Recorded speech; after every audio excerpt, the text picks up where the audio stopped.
Greetings, food historians! Welcome back to another exciting episode of Food History, where we delve into the culinary mysteries of the past.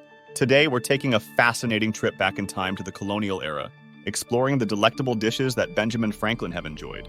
Subscribe now and get ready to embark on a flavorful journey as we recreate meals from the pages of history. Imagine stepping into the bustling kitchens of colonial America, where every dish was a testament to resourcefulness and creativity. Now let's uncover the flavors that once graced the table of none other than Benjamin Franklin himself. Before we dive into the specific dishes, let's set the stage. Colonial cuisine was a blend of indigenous ingredients and European culinary traditions. The availability of ingredients depended on the region, but common staples included grains like wheat and corn, various meats, beef, pork, poultry, and locally sourced vegetables. Colonists often relied on preserved foods such as pickled vegetables, salted meats, and dried fruits to sustain them during harsh seasons. They often incorporated local ingredients and cooking techniques from Native American and indigenous communities. For example, corn was a staple in many colonial diets, having been introduced to settlers by Native Americans. Cooking methods were relatively simple, with open hearths and fireplaces being the primary means of cooking. Dutch ovens were commonly used for baking and stewing. Smoking and salting were popular methods for preserving meats, as refrigeration was not available. Water was often not considered safe to drink, so colonists turned to other beverages like beer, cider, and rum. These beverages were also more stable and had a longer shelf life. The cuisine of each colony was influenced by the culinary traditions of the colonizing country. For example, British colonies had a culinary tradition rooted in English fare, while French colonies incorporated French culinary techniques. As trade networks expanded, colonists had access to a wider variety of ingredients. Spices, sugar, and tea were among the imported goods that influenced colonial cuisine. Meals were often communal events, and the social aspects of dining were important. Special occasions and holidays were marked by feasts and celebrations. The specific colonial cuisine varied widely depending on the geographical location of the colony. For instance, the cuisine in New England differed from that in the southern colonies. Colonial cuisine evolved over time as culinary techniques. As the colonies grew and developed, so did their food culture. In the southern colonies, where plantation agriculture was dominant, the cuisine was heavily influenced by African culinary traditions brought by enslaved individuals. This influence can be seen in dishes like gumbo and jambalaya. Colonial cuisine was often closely tied to the seasons. Different foods were available at different times of the year, and preserving methods were crucial for ensuring a year-round food supply. In addition to farming, hunting, and fishing played important roles in colonial diets. Game meats, such as venison and rabbit, and various types of fish and seafood were commonly consumed. Bread was a staple in colonial diets, and it was typically made from locally grown grains. Cornbread was especially common in regions where corn was a major crop. Some dishes that have historical roots in colonial cuisine include pot pies, succotash, corn pudding, apple pandowdy, and various types of stews.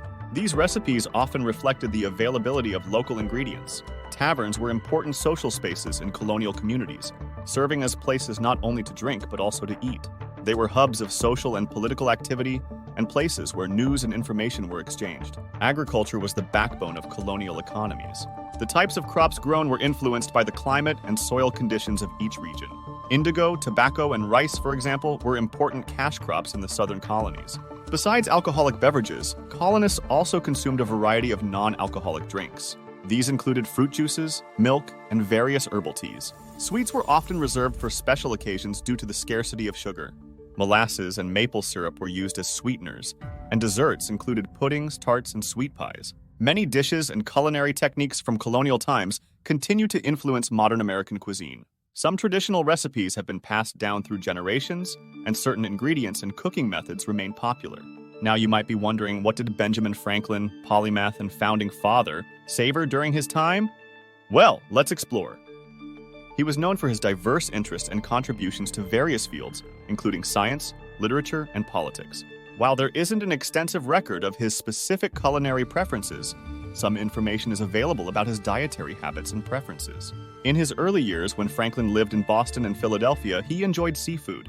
He grew up in Boston, which had access to a variety of fresh seafood. His love for seafood, including shellfish and fish, was influenced by his early experiences in these coastal cities. Later in life, Benjamin Franklin adopted a more vegetarian diet. He believed in the health benefits of a plant-based diet and considered it a more economical and sustainable choice. He reportedly wrote about the virtues of a vegetable-based diet in his later writings. Franklin had a keen interest in agriculture, and he experimented with different crops and farming techniques. He wrote extensively about the importance of agriculture for the economy and the well-being of society.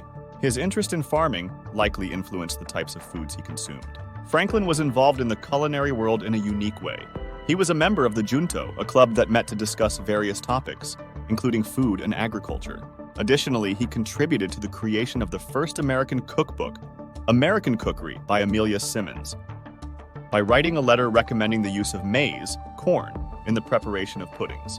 Franklin appreciated the importance of local and seasonal foods. He believed in the practicality of consuming foods that were readily available in a particular region and during specific times of the year. While not directly related to his personal culinary preferences, Franklin's inventions had an impact on food preservation. He developed the lightning rod, which indirectly contributed to the safety of food storage and preservation in homes. And there you have it, a glimpse into the colonial culinary world with Benjamin Franklin as our guide. These dishes not only fed the body, but also tell a story of resilience, adaptability, and the rich tapestry of American history. If you enjoyed this journey, don't forget to like, subscribe, and hit that notification bell for more tantalizing tales from the past. Until next time, food historians, keep exploring the world one dish at a time.